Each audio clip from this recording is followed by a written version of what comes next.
Condenado por assassinato dos pais, você conhece, todo mundo sabe, né? Chama-se Suzanne von Richthofen.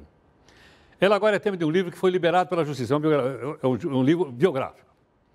Mas a pergunta é o seguinte, será que ela tem direito ao esquecimento? Como é que funciona isso? Né? Como colocar esse direito em prática, por exemplo, em caso como esse aí de grande repercussão? Gentilmente, Dr. José Luiz Souza de Moraes, que é procurador da Justiça, né, vai conversar um pouco conosco. Muito obrigado aqui pela gentileza por atender aqui o nosso Jornal da Record News. Obrigado a vocês e seus telespectadores, Heródoto. Zé Luiz, como é que faz? Tem direito ao esquecimento? Valeria para um caso como esse ou não? Bem, é um assunto complicado, porque não existem direitos absolutos. Não existe direito da gente ser esquecido, como também existe o direito das pessoas de terem informação a respeito de algo tão relevante como foi esse crime que chocou o Brasil inteiro. Então, nós temos que lembrar que os direitos fundamentais vivem em conflito, vivem em tensão entre eles. Então, nós temos o direito de saber das coisas, de ser informados, de ter informação, assim como as pessoas também têm direito à privacidade. Nesse caso específico, nós temos que lembrar que esse crime foi gravíssimo, ela ainda cumpre pena, ela não é algo que perdeu-se no tempo, esse crime é um crime de 2002 e ela foi condenada a mais de 30 anos de cadeia.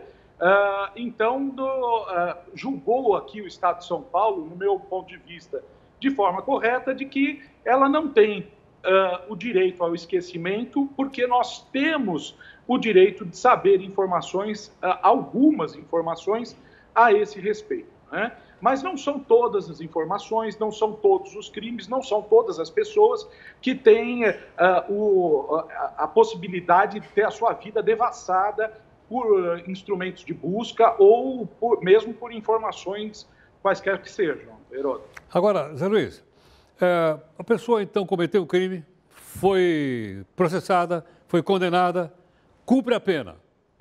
Se ela não for esquecida, ela não vai carregar essa pena para o resto da vida? É um assunto complicado. Só para a gente ter ideia, como começou essa história de direito ao esquecimento, isso começou nos anos 70, na Alemanha.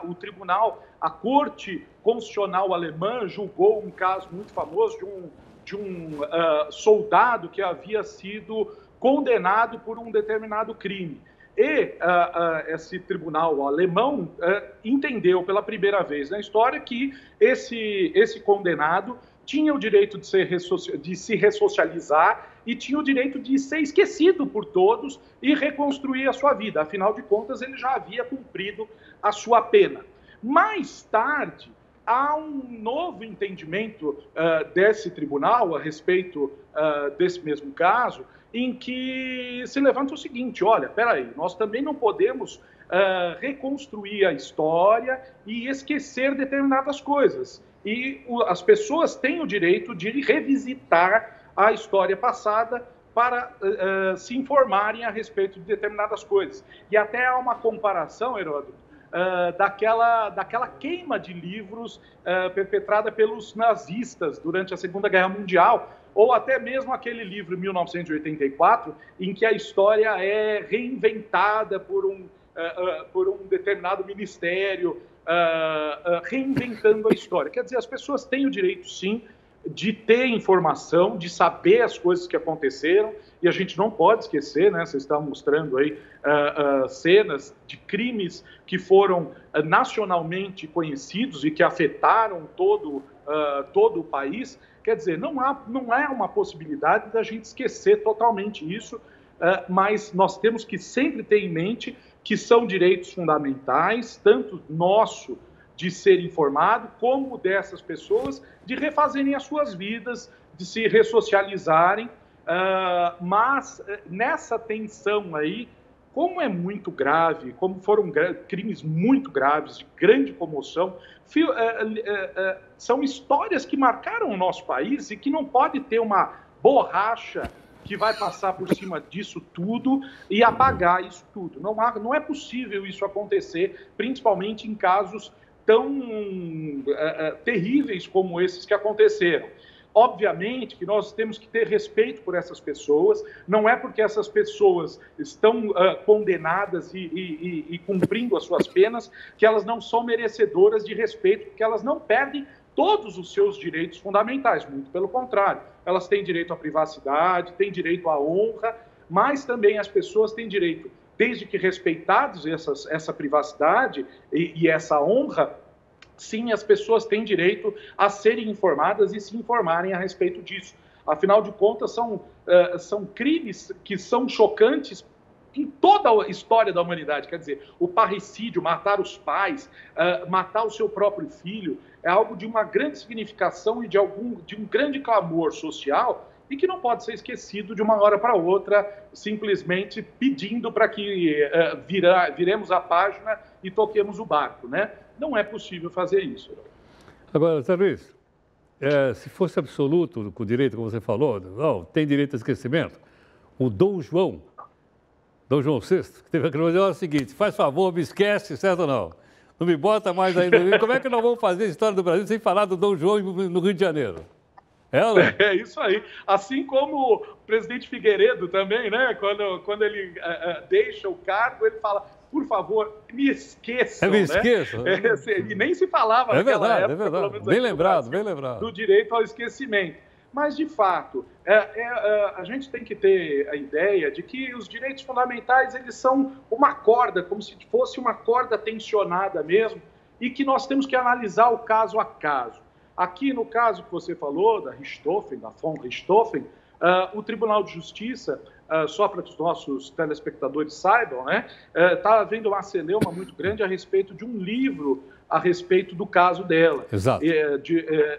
E que houve aí uma ação judicial contra a publicação desse livro. Novamente, nós já tivemos esse problema da publicação de biografias antes, né? Em alguns casos famosos, de um cantor famoso brasileiro. Entre eles o Roberto Carlos. E o Supremo Tribunal Federal tem optado, tendido para uma liberdade de informação e a liberdade de expressão. Perfeito. E restringindo um pouco. Então, nessa corda, nessa tensão de direitos fundamentais aí, por hora, o Supremo Tribunal Federal e o Tribunal de Justiça de São Paulo estão mais para o lado da informação, para o direito de liberdade de expressão, de sabermos as coisas, né, que são relevantes para a nossa sociedade, do que para esse direito de privacidade. Mas uma coisa é certa, Heródoto, nós temos que ter ideia de que coisas como, obviamente que depende muito da pessoa, né, depende da publicidade que essa pessoa goza.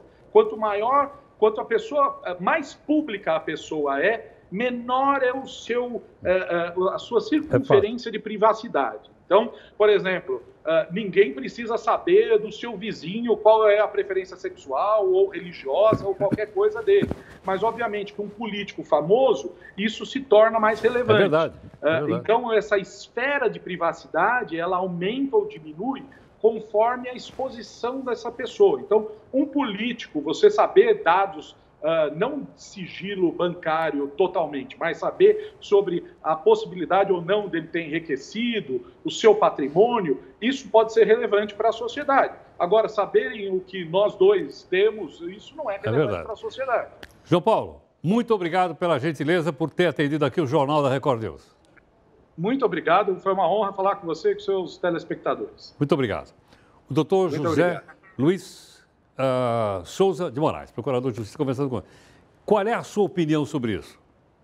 Você ouviu ele explicar, ele é uma pessoa que tem conhecimento técnico, eu não tenho, eu sou como você, leigo. Qual é a avaliação que você faz? Deve ter direito de esquecimento? O caso aqui, logicamente, é o da von Richthofen, da Suzane, claro. Né? Ele lembrou até do livro que está sendo publicado agora. Tentaram impedir a publicação do livro, como ele explicou, mas a justiça disse não, pode publicar, e vai publicar. Tem direito ao esquecimento ou não? Não sei, isso é com você.